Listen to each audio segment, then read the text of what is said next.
Бүгүн Борбордо саламаттык сактоо министрлигинин төрагалыгы алдында КМШнын саламаттык сактоо боюнча кызматташуу кеңешинин 36-жыйыны өттү. Саммиттин башталышында алгач жыйындын күн тартиби бекитилип, андан соң 2023-жылы өлкөлөр ортосундагы саламаттык сактоого байланыштуу өткөрүлгөн жыйындардын жыйынтыгы чыгарылды. Благодарю вас за проявленный интерес.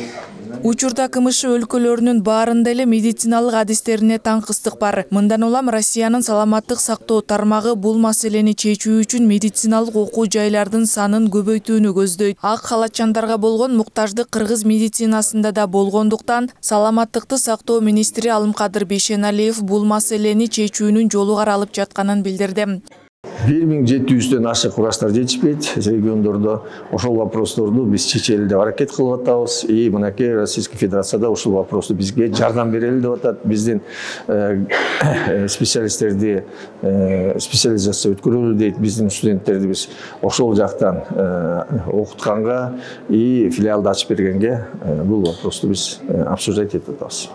Саммиттин жүрүшүндө КМШ мамлекеттериндеги оор илдеттердин бири болгон кургак учук менен күрөшүүнүн жаңы ыкмалары сунушталды. Анда баяндама жасаган Жанна Сапрыкина дартка каршы күрөшүүнүн жыйынтыгы менен ооруга кабылгандардын санына кошо өлүмдүн баскычы төмөндөгөнүн маалымдады. Айтымында КМШ өлкөлөрү кургак учукту кыска аралыктын ичинде ийнесиз даарылоонун жолун аныктаган. Буга чейин бейтапка 18 айдан 24 айга чейин даарылоо жүргүзүлсө, бүгүн 9 ай, керек болсо 6 ай даарыланып сакаюуга болорун билдирди.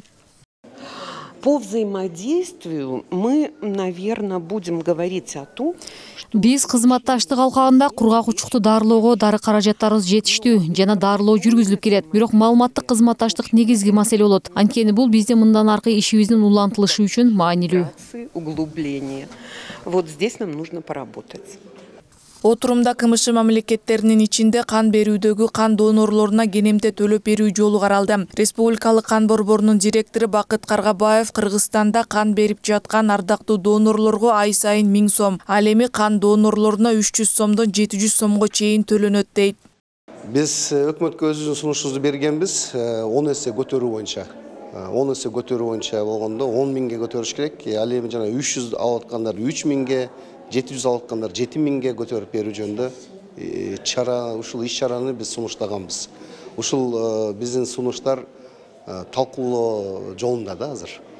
Белгилей кетсек, 2023-жылы КМШ өлкөлөрүндө саламаттык сактоо тармагында жарандардын ден соолугун коргоо жана чыңдоого байланыштуу министр орун басарлардын ортосунда 70-тен ашык жолугушуулар, 147 кеңешме жыйындар өткөрүлгөн. Ал эми саммиттин алкагында делегация мүчөлөрү Бишкектеги саламаттык сактоо уюмдарынын иши менен жеринен таанышты. Мындан тышкары эксперттер бүткүл дүйнөлүк диабетке каршы күрөшүү күнүнө арналган диабетти дарылоого жеткиликтүү илимий практикалык конференциясына катышты.